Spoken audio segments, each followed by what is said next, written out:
আরে বন্ধু, তোর সাথে আমি আর কি মাতি যাচ্ছি। তুই যদি মেয়ে হতিস তাহলে আমি আর কি মাতি জিতিস। হ্যাঁ দিতাম।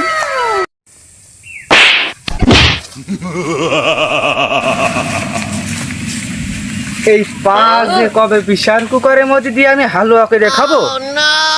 যা তুই সামনে যা। Wow.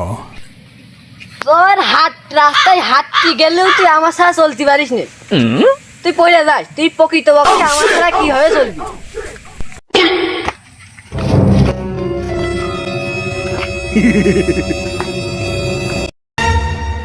আমার হৃদয়ে হে মারিলি প্রেমের ছুরি রে। আঙ্খে দাঁতের অবস্থা কি? এইদিকে আবার সারে যে পড়াতি। এই তুই যে যেই পালি দাঁত খুঁচাচ্ছিস তা তোর দেখে মনে হচ্ছে দাঁতের ভিতরে বাঁশ ঢুকেছে। তা তুই যে ওর প্যান্টটা খুলে দিলি, আমি কিন্তু কিছু দেখিনি। কি করতে পারবি?